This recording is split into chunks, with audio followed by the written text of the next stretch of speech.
Two dudes and a cage. We are back once again. We bring you a hot fight card, UFC 294. We are absolutely thrilled about these changes. It's turned out to be a pretty good card. We're going to get straight into it. We're going to start with the first fight. What do we got? All right, so the first fight on the prelims, not the early prelims, is Mike Breeden versus Anshal Jubil. Now, one cool thing about Anshal Jubil is he is actually the second MMA fighter that's in the UFC from India. So that's kind of cool. Yeah. He is undefeated. He's 2-0 in the UFC. And he's kind of part of that new age MMA where he doesn't really have a specific skill set. He's an all-around fighter. He's got good grappling, good submission, good striking. He's not very high level on any of those, so it makes him interesting.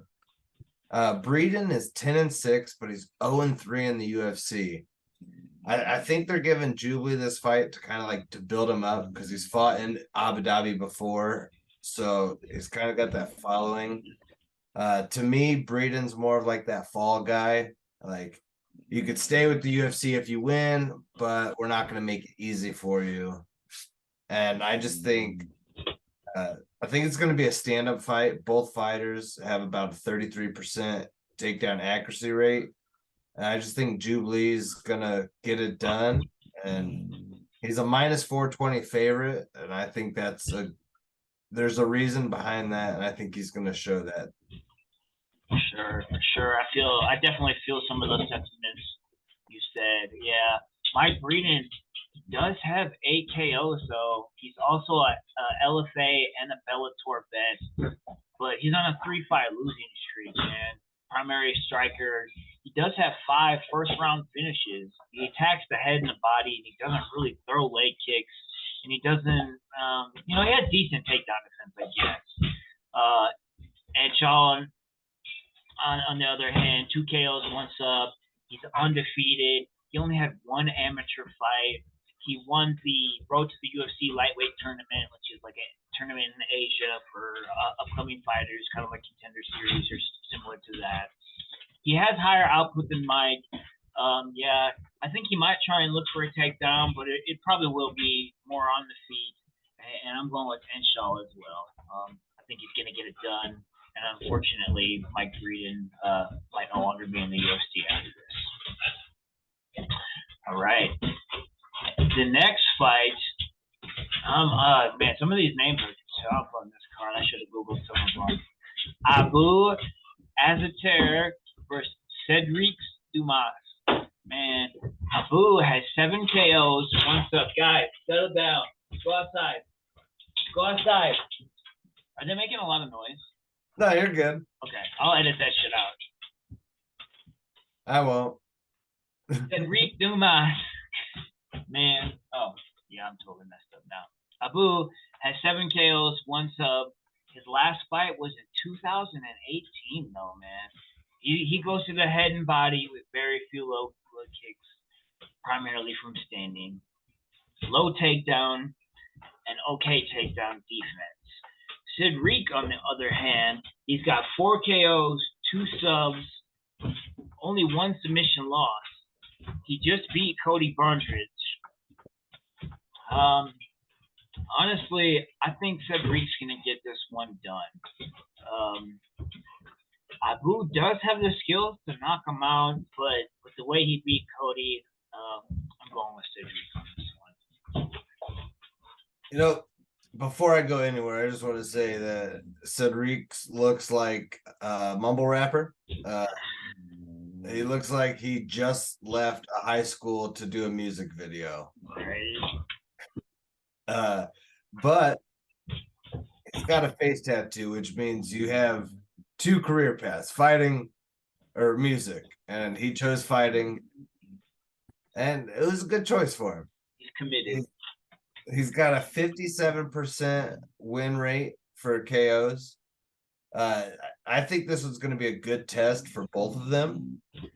Abu is more of a volume puncher. He lands about 5 strikes per minute, where Dumas is more of a counter striker and very technical. He lands almost 2 significant strikes per minute, but he's landing at a 69% rate.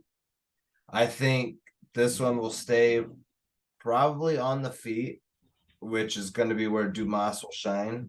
And I agree with you. I think Dumas is going to get a win under his belt. He's a slight favorite, but he's a favorite, and he's going to get it done. Next fight is Javid Basharat versus Victor Henry. Victor Henry is a plus 370 underdog. He's a grinding fighter, and he looks to control a fight, like the pace of the fight. He punches in volume, but he doesn't really have that power punch. He kind of reminds me of Clay Guida in that sense, where he's got decent wrestling. He's a volume striker, but he's not going to knock it out. What? The hair and everything. Yeah, maybe that's what it is. The hair triggered it for me. He's not a huge threat on the ground, and Javid has good grappling, offense and defense. It's got decent submission, but this could be an upset. Ooh. Yeah, I know.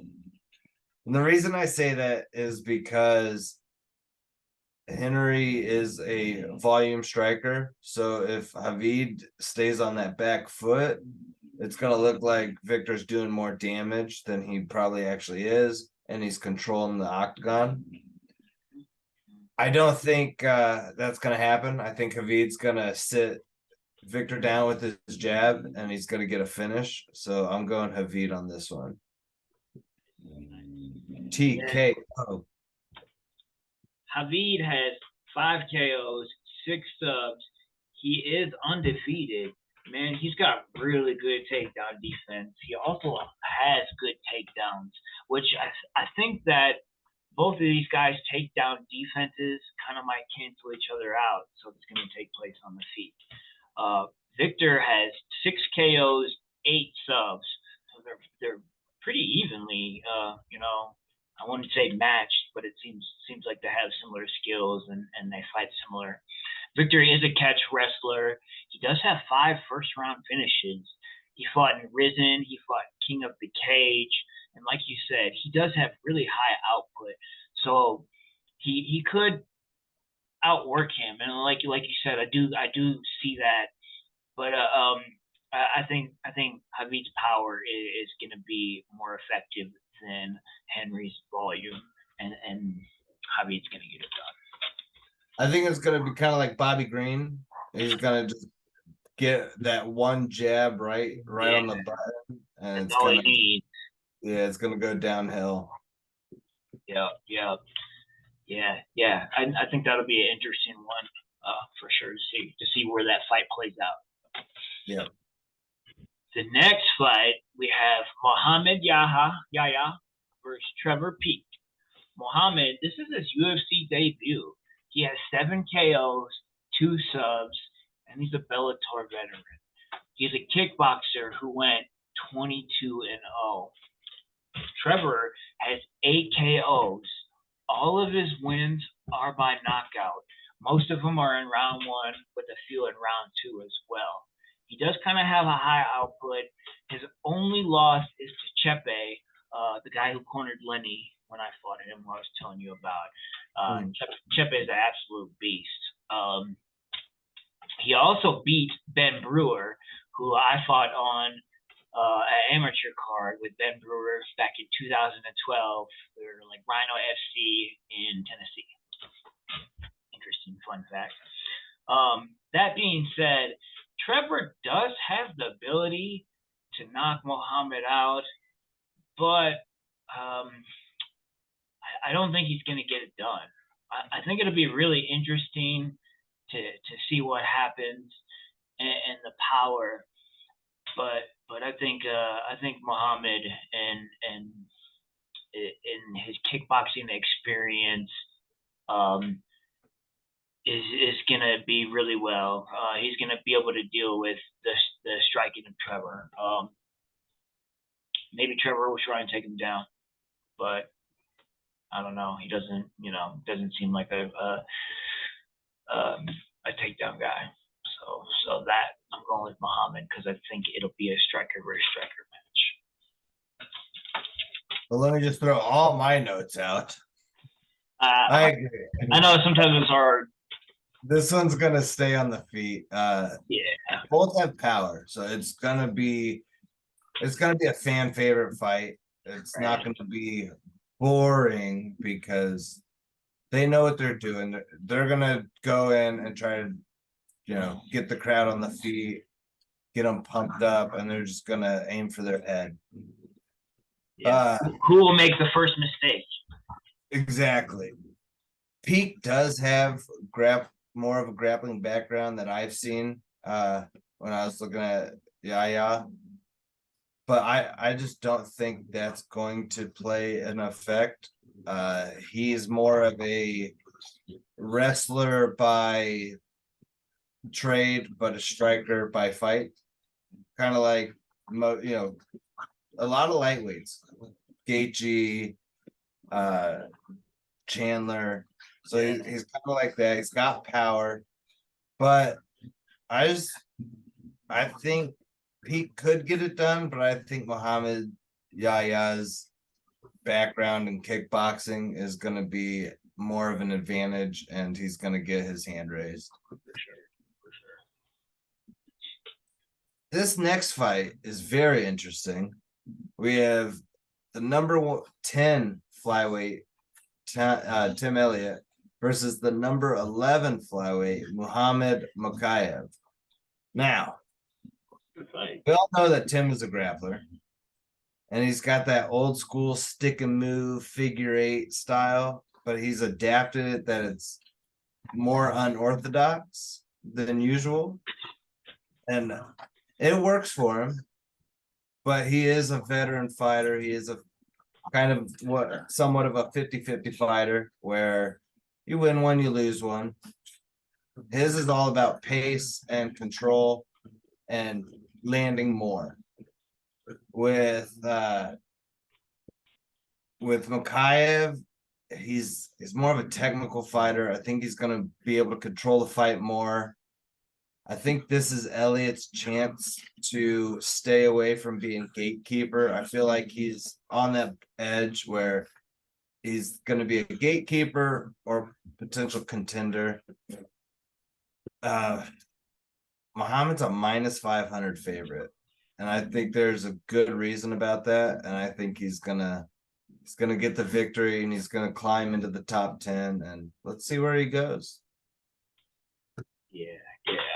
Man, I'm kind of a fan of Tim Elliot, man. No, I am too. Don't get me wrong. I know you are. Yeah, I don't want to pick with that because I'm a fan of him. But Tim has 3 KOs, 6 subs, BJJ blue belt, NCAA Division II wrestler. He's got over 30 pro fights. Really good experience. Like you said, he's got that crazy unorthodox style, and sometimes it really throws people off and messes up their game. He mixes it up really well. I like watching him fight. I don't, win or lose, his fights are always entertaining, and that's why he's still in the UFC. He's a good fighter. People like watching fights like that. All fighters lose. Some just lose more than others, like myself. Well, you remember when he won the Ultimate Fighter and fought DJ, and even DJ, the first round and a half, had trouble getting used to Tim Elliott's unorthodoxness. Yeah, right. It would throw me off. Yeah. Yeah. Well, they even the commentators in that fight were like, Tim Elliott is coming off of Ultimate Fighter, and he's the only one to steal around from DJ when he was on that long streak. Right. And anybody that knows MMA, that speaks volumes. Because DJ is arguably one of the GOATs. He doesn't get the respect he deserves because he's a lower weight class.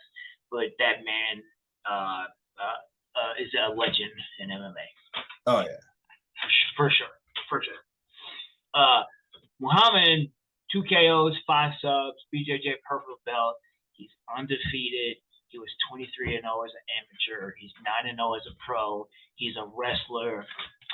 Man, I can see why Muhammad's the favorite in this fight. He could probably use his wrestling and grind out that win, but I think this is a winnable fight for Tim Elliott. I really do. If he can keep it on his feet, it doesn't end up on his back or wrestling or up against the cage in the clinch.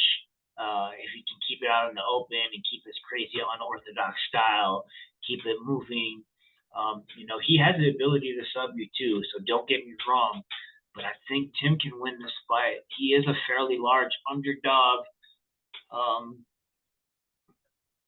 It may or may not be one that you want to put some money on, but I'm kind of rooting for Tim in this one, man. I'm kind of rooting for him.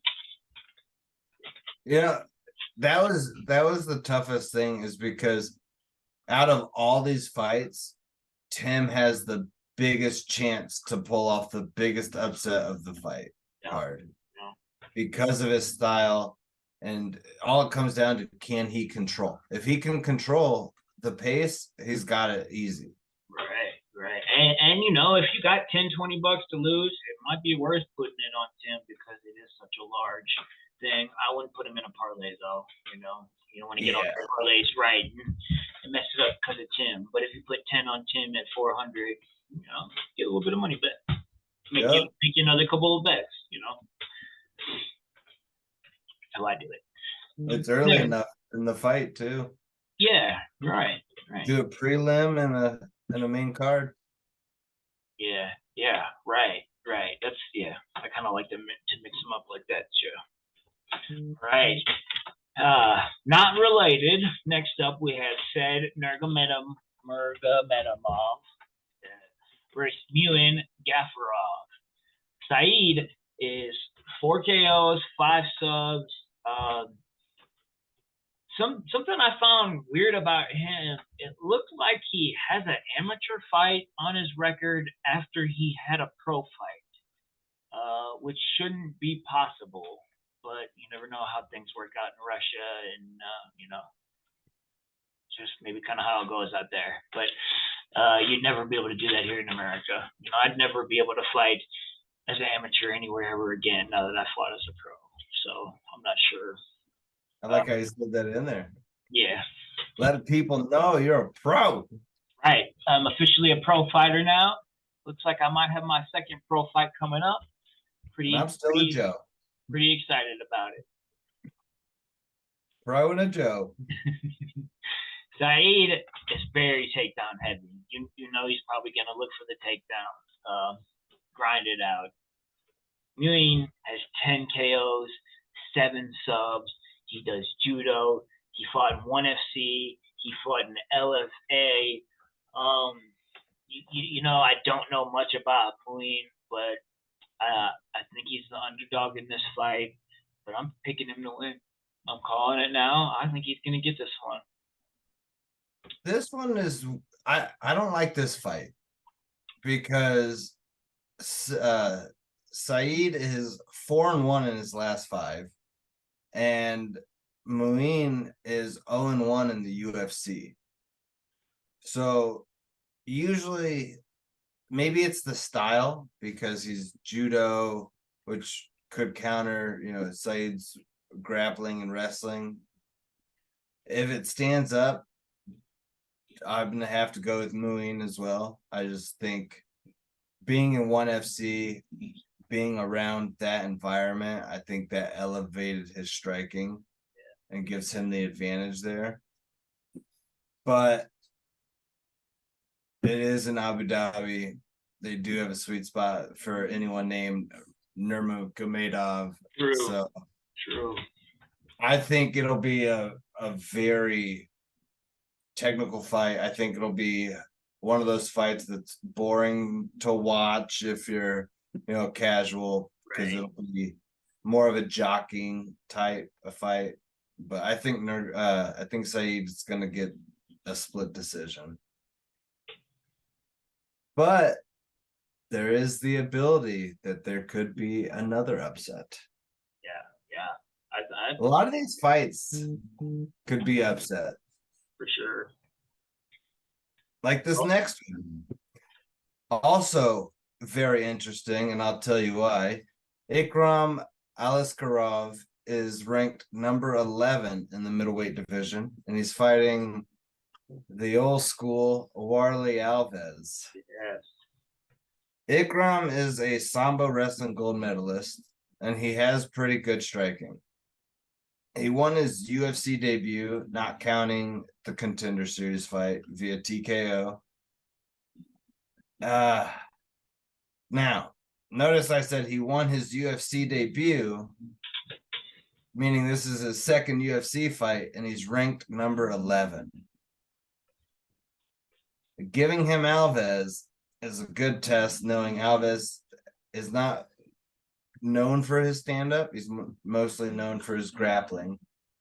Ikram is a Sambo wrestler, a combat Sambo, so we know he's going to have good pressure wrestling, and he's going to have great takedown defense.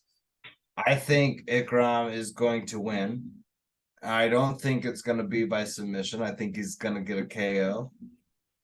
But I just find it really interesting that he's in his second UFC fight and he's ranked 11. Maybe in his first fight I missed something, but I don't know if he should be ranked 11. But he is going to win. Yeah, I saw that too. I thought that was pretty interesting as well. Ikram's got 5 KOs, 5 subs. Like you said, he does Sambo. His only loss is to Hazmat. So, he's got 6 first-round finishes. His striking is pretty split 50-50 between body and the head with no leg kicks, which I think is dumb, man. You got to throw them leg kicks. You got to mix it up. Them leg kicks are a game changer, man. I love seeing it on someone's face when I throw a leg kick and they're like, "Oh!" I don't know. It's one of my favorite things to do in a fight for some reason. I'm very kick heavy in my game, so maybe that's why. I've noticed a lot of wrestling heavy fighters don't throw as many leg kicks, and I wonder if it's because leg kicks can hurt you as well, that if they throw a leg kick now they're not going to be as explosive going for a takedown. Interesting. Leg kicks do hurt. I tend to hurt myself a lot if I kick too short. My foot's always swollen and bruised after the fights. So I see your point. But also maybe they're worried about getting takedown. A lot of people try to catch kicks and get a takedown off of it. But yeah, I tend to hurt my foot a lot. My foot still hurts a little bit from my last fight, where I kicked too short, and it was on my foot, not like the ankle. But yeah, Warlley Alvarez has got 4 KOs. 6 subs, like you said. He's a vet. He's been in the UFC since 2014, but he generally loses to all the big names. He's got good takedown defense, 50% takedowns, but he goes for a lot of takedowns. He mixes it up pretty well. But I think Ikram's gonna get this one. Unfortunately, I just don't see him winning this fight. I really don't. Warlley? Yeah. Neither do I. If it was against a striker only, I could see a way, but fighting someone with Ikram's background, I don't see it. Yeah. I think they're using Alves as a building block in this one. Yeah, it sucks. It's unfortunate. Yeah, I think so too. Yep. All right, we are on to the featured fight, which is Magomed Ankalaev versus Johnny the Worm Walker. Magomed, 10 KOs, 1 sub. He also does Sambo. He's got really good takedown defense. Johnny, man, he's got 16 KOs. That's no joke. That's a lot. 3 subs. He's got 100% on takedowns, but I think he's only got 3 of them or something though.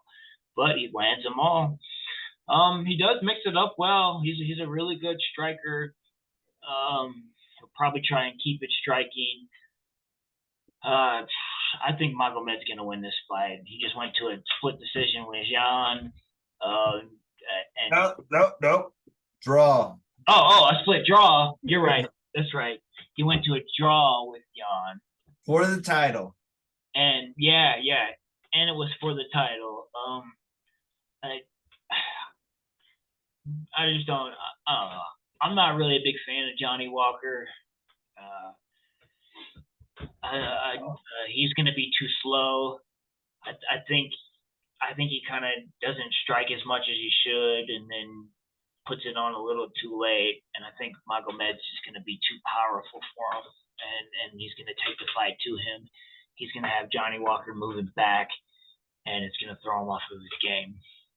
If Johnny Walker is going forward in the fight and he's winning the fight and everything's going his way, he does well. But once he start putting under pressure and he's getting hit and moving back, it starts messing with him.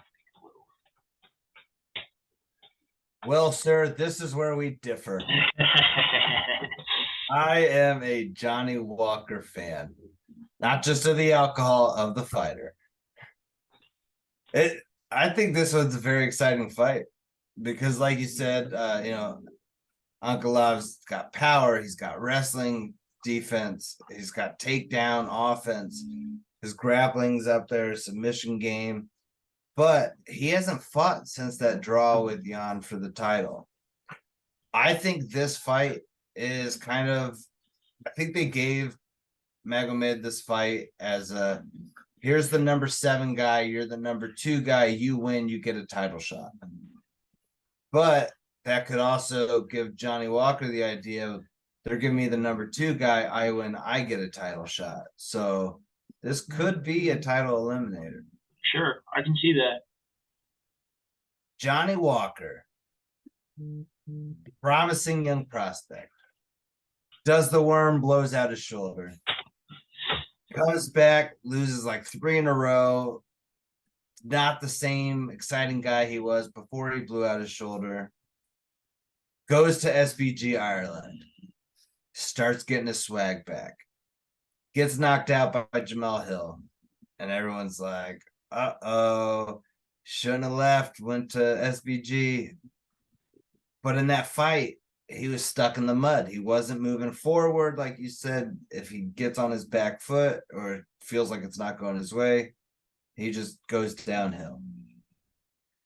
I think he's going to bring the pressure in this fight. He's going to come out with that swagger. He's going to stay fluid. He's got a BJJ background, not because he's Brazilian, that helps, but he is a black belt in Brazilian Jiu-Jitsu. He's a big guy. He's strong and powerful, and I think calling it upset. Nice. Johnny Walker's gonna get the win. I like I like how you said it though. I think Johnny Walker needs to feel himself coming into this fight. He needs to have that swagger. He needs to have his head right. If he does that, he does have a lot better chance, and he will fight better. So I like that. If you think about it, when he fought Jamel Hill, he walked out, and he walked out. But when he fought Jimmy Crute, when he walked out, he was dancing, he was feeling it. Yeah. I don't know if he was a male stripper before he started fighting or during his AMI days, but he dances like he was. So I'm going to say he needs to come out as male stripper Johnny Walker and get that dub. Could you imagine him versus Pereira for the title? I know Pereira's got to get past Jan, but I mean, that can't wait for that card. Yeah. But even if Pereira loses, Johnny Walker versus Pereira, that would be a great fight. It would be interesting. Yeah. Ankalaev would just probably take Pereira down to the ground and smother him. Yeah, he would. Yeah, for sure. But back to UFC 294. There's a lot of interesting fights on this card. And I think the most interesting one that could have, you could say, saved the card when Paulo Costa pulled out is Kamaru Usman versus Khamzat Chimaev. Now, Dana White said the winner of this fight will fight Sean Strickland for the middleweight championship. Kamaru Usman is a welterweight. Hey. Coming up in short notice to fight Khamzat Chimaev, who hasn't fought since he missed welterweight weight limit by 8.5, 9 pounds, and was told that he had to come up. I've heard, I'm not in the thick of it, but I've heard from other like analysts and listening to other podcasts that Chimaev walks around like 220. Damn. So he's a big, strong guy. Damn. And he cuts a lot of weight. Kamaru walks around 190, maybe 200, but Usman's got a lot of miles on him. He's older. He's not as explosive going for his takedowns, and that really showed in the second Leon Edwards fight. Usman is a warrior. He's a fighter. He's not scared of a challenge. But I just think unless Khamzat comes out like he did against Gilbert Burns, I don't think Kamaru's power is going to be too much of an issue. I think Khamzat will be able to ragdoll Usman and take him down. Like when he fought Jingling in Abu Dhabi on 7-day notice, how he just came out, threw him to the ground with the trip and just pummeled him. It's not going to be at that level, but I think Khamzat's going to use his power and his strength and get the victory. Chimaev will fight Sean Strickland. Yeah, I'm kind of mad how Chimaev got jumped to the top. I mean, he's good and all, and he's definitely earned it by the way he's performed. But it seemed a little too quick. But that's just kind of how it goes these days with the UFC. And if you're popular and you're getting pushed to the front because you sell tickets, and that's any promotion, money talks. You're going to get on the main card if you sell more tickets. It's just how it works. That's how it's always worked in fighting. That's the reality of it. Kamaru Usman, 9 KOs, 1 sub, former welterweight champ, 97% takedown defense. 97%. That's really good. BJJ black belt, NCAA Division II wrestler. Khamzat, 6 KOs, 5 subs, BJJ purple belt. Khamzat has great fight IQ. He strikes with the grapplers and grapplers with the wrestlers, as shown in all of his fights before. I think this is a really interesting matchup, but like you said, Usman's just starting to get age in a little bit. I think him not having to cut as much weight could play into it. But I think he's just gonna take it to him. Khamzat's gonna use his grappling. He's gonna put him against cage. He's gonna put pressure on him. He's gonna try and take him down. It's just gonna be too much for Usman. I don't think he's gonna dog walk Usman. It could turn into a Gilbert Burns fight where it was a good fight, but Khamzat's gonna get the win. That's just how I see it playing out. And I think he's going to fight Strickland too, and he'll be the next champion.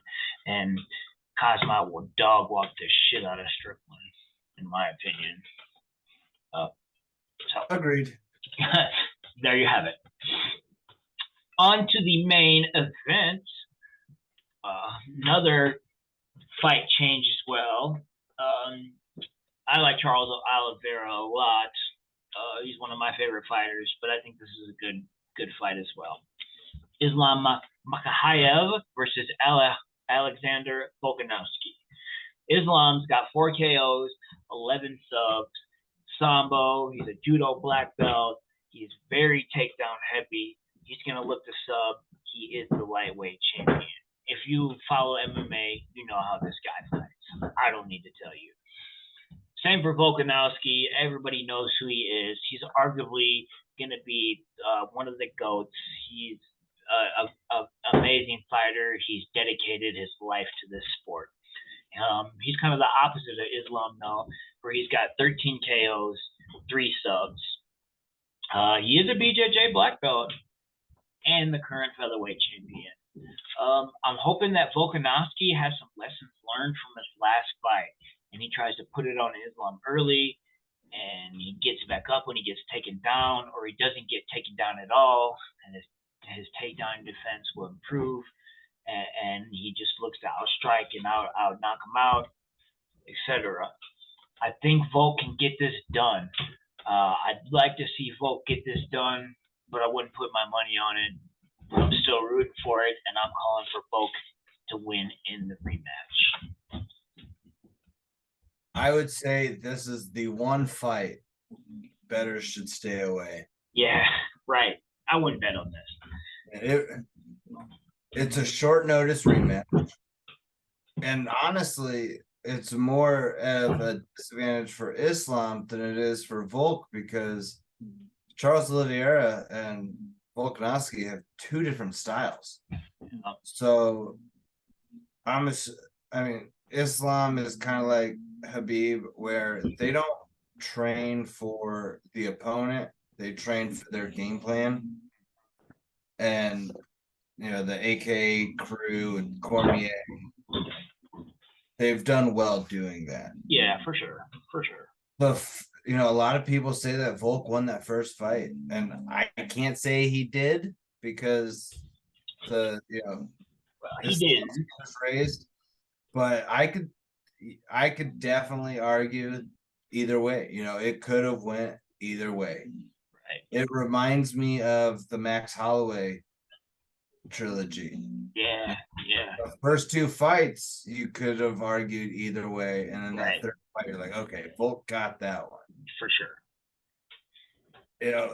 But the question is, not will Volk be able to take what he learned from the first fight and use it? Is there enough that he can do to make the judges change their mind? Because he lost in Australia, like his home ground, right, with the judges. So is there enough changes that he can make that can sway the judges the other way? Islam has been knocked out before. It was 10 years ago, but it has happened. And then he completely changed his style into what we see now. This one's really hard for me to predict. A lot because it's short notice, because the first one was so close. But you go Volkanovski. I would love to see Volk win. It would really, 2-time champ or double champ status. It puts him up there. He is one of the greatest fighters, arguably the greatest featherweight fighter. John Jones, pound for pound, great GOAT of all time. GOAT. No one will take that spot. Yeah, he's but I think Islam's gonna get his hand raised in this one. And I think it's gonna be another controversial fight. But the question is, if Volk does not win, what's next for him? Does he stay at 155 and try to battle his way back, or does he go down to 145 and just absolutely destroy everybody that raises their hand? Because I don't see anyone in the featherweight division beating him. Right. It's kind of tough. But, yeah. Yeah. You're not going to give Max Holloway another shot as long as he has the title, because no one wants to see the 4th. I mean, I would love to see a 4th, but it just doesn't make sense. And maybe he doesn't want to keep fighting at featherweight. That's why he's going to lightweight. But maybe they shouldn't have gave him an immediate title shot and gave him a couple of 55 fights before that. But yeah, that is a good question. What does happen next for him? And if he wins, are they going to run it back again? Probably. because they didn't want to do that. That's why I say, oh, you have to defend your featherweight. And then Olivier fell out. So now, so if Volk is it going to hold up the division, or are they going to say, sorry, Islam, you're back at the line because you lost to this guy, even though you beat him allegedly? So a lot of questions with this matchup. I'm sick of seeing the 3 fights in a row trilogy thing happen. I hate that it became a thing. If you lose, you got to work your way back up. It's just how it should be. I get that you're so good, you know, but it doesn't matter. You should at least have one other non-title fight. Before you get another title shot. That's just my opinion. I agree, because like Volkanovski, he defended his title how many times as a featherweight? If he lost, then yeah, get an immediate rematch. But if you win that one, you don't get a trilogy. The other person has to work their way back up. So I feel like the same way.